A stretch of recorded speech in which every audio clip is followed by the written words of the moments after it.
ನಾವು ಯಾವುದೇ ಕಾರಣಕ್ಕೂ ಯಾವ ಹಂತದಲ್ಲೂ ಯಾವ ಅಡಿನಲ್ಲಿ ಅವ್ರನ್ನ ಕಸ್ಟಡಿಗೆ ತೆಗೆದುಕೊಳ್ಳುವಂತ ಕೆಲಸವನ್ನ ಮಾಡಿದ್ದೀವಿ ಎನ್ನುವಂಥದ್ದು ಇನ್ನ ಬಹಳ ವಿವರಣೆಯಾಗಿ ರಮೇಶ್ ಬಾಬು ಅವರು ಹೇಳ್ತಾರೆ, ಸೂರ್ಯ ಅವರು ಹೇಳ್ತಾರೆ. ಮೊದಲ ಕೇಸ್ ಅವರಿಗೆ ಲೀಗಲ್ ಎಕ್ಸ್ಪರ್ಟ್ಸ್ ಇದ್ದಾರೆ. ಲಾಂಗ್ ಪೆಂಡಿಂಗ್ ಕೇಸಸ್ ಅಡಿನಲ್ಲಿ ಹೈಕೋರ್ಟ್ ಡೈರೆಕ್ಷನ್ಸ್ ಮೇರೆಗೆ ಇಡೀ ರಾಜ್ಯಾದ್ಯಂತ ಇವನು ಒಬ್ಬನ ವಿರುದ್ಧ ಅಲ್ಲ ತನಿಖೆ ನಡೀತಾ ಇರೋದು. ಎಲ್ಲಾ ಪೊಲೀಸ್ ಸ್ಟೇಷನ್ಸ್ಗಳಲ್ಲೂ ಯಾವ್ದಾವ್ದು 25-30 ವರ್ಷದಿಂದ ಹಳೆಯ ಕೇಸ್ಗಳು ತಲೆಮರೆಸ್ಕೊಂಡಿರುವಂತ ಕೇಸ್ಗಳಿದ್ದಾವೆ ಅವನ್ನೆಲ್ಲ ಹುಡುಕಿ ಕೋರ್ಟ್ಗೆ ಸಬ್ಮಿಟ್ ಮಾಡುವಂಥದ್ದು, ಕೋರ್ಟ್ಗೆ ಹಾಜರುಪಡಿಸುವಂಥ ಕೆಲಸವನ್ನ ಮಾಡ್ತಾ ಇದ್ದೀವಿ. ನಮ್ಮ ಸರ್ಕಾರ ಬಂದ ಮೇಲೆ ಸ್ವಯಂ ಪ್ರೇರಿತವಾಗಿ ತೆಗೆದುಕೊಂಡಿರುವಂಥದ್ದಲ್ಲ. There is a direction from court, high court of Karnataka. ಅದೇನು ಅದು ಡೀಟೇಲ್ಸ್ ಏನು, ಹಿನ್ನೆಲೆ ಏನು ಅನ್ನುವಂಥದ್ದು ಲೀಗಲ್ ಟರ್ಮ್ಸ್ ಅಲ್ಲಿ ನಮ್ಮ ಲೀಗಲ್ ಎಕ್ಸ್ಪರ್ಟ್ಸ್ ಹೇಳ್ತಾರೆ. ನಾನು ಸುಮ್ಮನೆ ಜನರಲ್ ಆಗಿ ಮಾತಾಡ್ತಾ ಇದ್ದೀನಿ. ಬಿಜೆಪಿಯವರು ಆಡಳಿತ ನಡೆಸುವಾಗ ನಾನು ಮಾಹಿತಿಯನ್ನು ತಗೊಂಡಿದ್ದೀನಿ. It's available in the government records. ನೋಡ ಅಂತ ಇದೆ ಮಾಹಿತಿ ಇಲ್ಲಿ.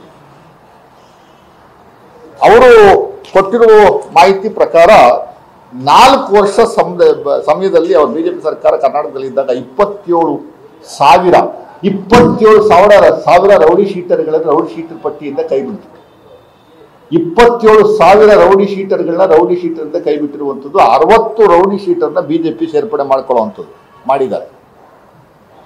4 ವರ್ಷದಲ್ಲಿ 4,300 ಕೊಲೆ, 1985 ಸುಲಿಗೆ ಪ್ರಕರಣಗಳು, 600 ದರೋಡೆಗಳು, 8,000 ದಲಿತರ ಮೇಲೆ ದೌರ್ಜನ್ಯ, 4,500 ದಲಿತರ ಮೇಲೆ ಹಲ್ಲೆ ಪ್ರಕರಣಗಳು, 40,000 crime cyber crimes, 500 crimes against children, 11,718 drugs ಪ್ರಕರಣಗಳು, 10,000 kg ಗಾಂಜಾ ಸೀಸ್ ಮಾಡಿರುವಂಥದ್ದು. ಈ ತರ ಕ್ರೈಮ್ಗಳಿಂದ ತುಂಬಿ ತುಳುಕ್ತಾ ಇದ್ದಂತ ಬಿಜೆಪಿ ಸರ್ಕಾರ ಇವತ್ತಿನ ದಿವಸ ಕಳೆದ 7 ತಿಂಗಳಲ್ಲಿ ಸಿದ್ದರಾಮಯ್ಯವರು ಅಧಿಕಾರ ವಹಿಸಿ ಆದ್ಮೇಲೆ ಕರ್ನಾಟಕ ರಾಜ್ಯದಲ್ಲಿ ಕಾಂಗ್ರೆಸ್ ಸರ್ಕಾರ ಅಧಿಕಾರಕ್ಕೆ ಬಂದ ಮೇಲೆ ಎಷ್ಟು ಕ್ರೈಮ್ಗಳಾಗಿದ್ದಾವೆ ಈ ಅಡಿನಲ್ಲಿ ಅನ್ನುವಂಥ ದಯಮಾಡಿ ಅದನ್ನು ಪಟ್ಟಿನ ಬಿಡುಗಡೆ ಮಾಡಿಸುವಂತ ಕೆಲಸನ ಬಿಜೆಪಿಯವರು ಮಾಡಲಿ. ಯಾವ ಪ್ರಪೋರ್ಷನೇಟ್ ಅಲ್ಲಿ ಇತ್ತು ಅನ್ನುವಂಥ ದಯಮಾಡಿ ಹೇಳಿ. ಅವರು 33 MLAಗಳ ಮೇಲೆ 100ಕ್ಕೂ ಹೆಚ್ಚಿನ ಪ್ರಕರಣಗಳಿದ್ದವು, 100ಕ್ಕೂ ಹೆಚ್ಚು ಕ್ರಿಮಿನಲ್ ಪ್ರಕರಣಗಳಿದ್ದವು, 2,000ಗೂ ಹೆಚ್ಚು ರೇಪ್ ಕೇಸ್ಗಳು, 20,000 ಲೈಂಗಿಕ ದೌರ್ಜನ್ಯ ಕೇಸ್ಗಳು ಅವ್ರ ಪೀರಿಯಡ್ ಅಲ್ಲಿ. ಇಷ್ಟೆಲ್ಲ ಇದ್ದಂತ ಬಿಜೆಪಿ ಸರ್ಕಾರ ಇವತ್ತು ಕಾಂಗ್ರೆಸ್ ಸರ್ಕಾರದ ವಿರುದ್ಧ, ಸಿದ್ದರಾಮಯ್ಯನವರ ವಿರುದ್ಧ, DK ಶಿವಕುಮಾರ್ ವಿರುದ್ಧ ಇಲ್ಲ ಸಲ್ಲದ ಆರೋಪಗಳನ್ನ ಮಾಡ್ತಾ ಇದ್ದೀರಿ. ನೀವು ರಾಜ್ಯದಲ್ಲಿ ಬರಗಾಲ ಬಂದು ಜನಗಳು ತತ್ತರಿಸ್ತಾ ಇದ್ದಾರೆ, ರೈತರು ಸಾಯ್ತಾ ಇದ್ದಾರೆ. ಪಾಪ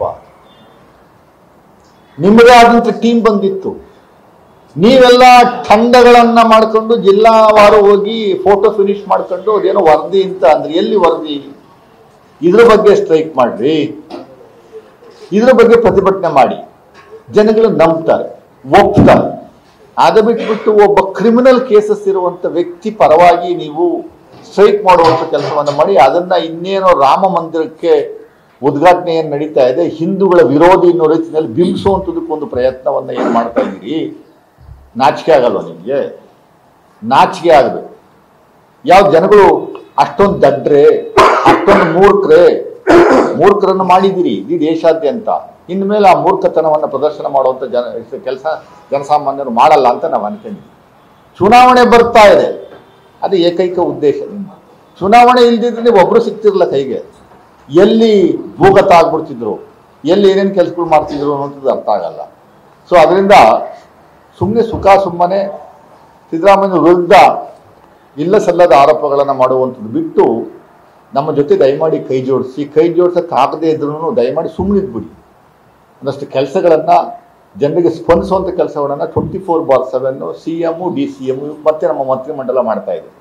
ಸಣ್ಣ ವಿಚಾರಗಳನ್ನ ತೆಗೆದುಕೊಂಡು ದೊಡ್ಡ ಮಟ್ಟದಲ್ಲಿ ಅದನ್ನ ಆ ರಾಜಕೀಯ ಲಾಭ ಪಡ್ಕೊಳ್ಳುವಂಥದ್ದಕ್ಕೂ ಒಂದು ಉನ್ನಾರ ಮಾಡ್ತಾ ಇರುವಂಥದ್ದು ಇದು ಎಷ್ಟರ ಮಟ್ಟಿಗೆ ಸರಿ ಅನ್ನುವಂಥದ್ದು ಜನರು ದಯಮಾಡಿ ಡಿಸೈಡ್ ಮಾಡಬೇಕು. ವಿರೋಧ ಪಕ್ಷ ನಾಯಕರು ಮತ್ತೆ ಬಿಜೆಪಿಯ ಅಧ್ಯಕ್ಷರು ಇವರಿಬ್ಬರಿಗೂ ಮೆಚುರಿಟಿ ಮೈಂಡ್ ಇಲ್ಲದೆ ಇರುವಂತ ಇಬ್ಬರು ವ್ಯಕ್ತಿಗಳು. ಅವ್ರಿಗೇನಾದ್ರು ಈ ವಿಚಾರಗಳ ಬಗ್ಗೆ ಹಿಂದೆ ಮುಂದೆ ಏನು ನೋಡದೇನೆ ಮಾಧ್ಯಮಗಳ ಮುಂದೆ ಬಂದು ಸುಮ್ಮನೆ ಹರ್ಚ್ಕೊಳ್ಳುವಂತ ಕೆಲಸವನ್ನ ಮಾಡ್ತಾ ಇದ್ದಾರೆ. ಸಣ್ಣ ವಿಚಾರ, ವೆರಿ ಟ್ರೈವಿಯಲ್ ಇಶ್ಯೂ. ನೆನ್ನೆ ಕೊಪ್ಪಳಕ್ಕೆ ಹೋಗಿದ್ದಾರೆ ಸಿದ್ದರಾಮಯ್ಯನವರು, ಯಾವ ದೇವಸ್ಥಾನಕ್ಕೆ ಗರ್ಭದ ಗುಡಿಗೆ ಕರೆದಾಗ ಸಿದ್ದರಾಮಯ್ಯ ಗರ್ಭದ ಗುಡಿಗೆ ಹೋಗಲ್ಲ, ನಾನು ಹೊರಗಡೆ ನಿಂತ್ಕೊಂಡು ಪೂಜೆ ಮಾಡ್ತೀನಿ, ನಮಸ್ಕಾರ ಮಾಡ್ತೀನಿ. ಯಾಕೆಂದ್ರೆ ಶೂಸ್ ಹಾಕಿದ್ದೆ, ನಾನು ಸ್ನಾನ ಬೆಳಗ್ಗೆ ಮಾಡಿದ್ದು, ಕೈ ತೊಳೆದಿಲ್ಲ, ಕಾಲು ತೊಳೆದಿಲ್ಲ, ಅದಂತ ಅಂತ ಹೇಳಿದ್ದಕ್ಕೇನೆ ಗರ್ಭದ ಗುಡಿಗೆ ಹೋಗಕ್ಕೆ ಹಿಂಜರಿದ್ರು. ಗರ್ಭದ ಗುಡಿಗೆ ಹೋಗಕ್ಕೆ ಸಿದ್ದರಾಮಯ್ಯನವರು ದೇವರ ಗರ್ಭದ ಗುಡಿ, ಹಿಂದೂ ಗರ್ಭದ ಗುಡಿಗೆ ಹೋಗಿ ಹಿಂಜರಿದು ಬಿಟ್ರು ಅಂತ ಒಂದು ಸುದ್ದಿ. ಎಂತ ದುರಂತ ಸ್ವಾಮಿ. ಕೊಳಕು ಮನಸ್ಸಿಟ್ಕೊಂಡು ಗರ್ಭದ ಗುಡಿಗೆ ಹೋಗುವಂತ ಕೆಲಸ ವ್ಯವಸ್ಥೆಯನ್ನು ಸಿದ್ದರಾಮಯ್ಯವರು ಮಾಡಿಲ್ಲ. ಅದು ತಪ್ಪೇನಿದೆ? ದೇವರನ್ನ ಎರೆನಲ್ಲಿ ಪೂಜೆ ಮಾಡ್ತೀವಿ, ಹೊರಗಡೆ ನಿಂತ್ಕೊಂಡು ಪೂಜೆ ಮಾಡ್ತೀವಿ. ಇಲ್ದೇ ಇರೋ ಕೆಲಸಗಳೆಲ್ಲ ಮಾಡ್ಬಿಟ್ಟು ಗರ್ಭದ ಒಳಗಡೆ ಹೋಗಿ ಅದನ್ನು ಮೈಲಿಗೆ ಮಾಡುವಂತ ಕೆಲಸ ನಿಮ್ಮದು, ನಮ್ಮದಲ್ಲ.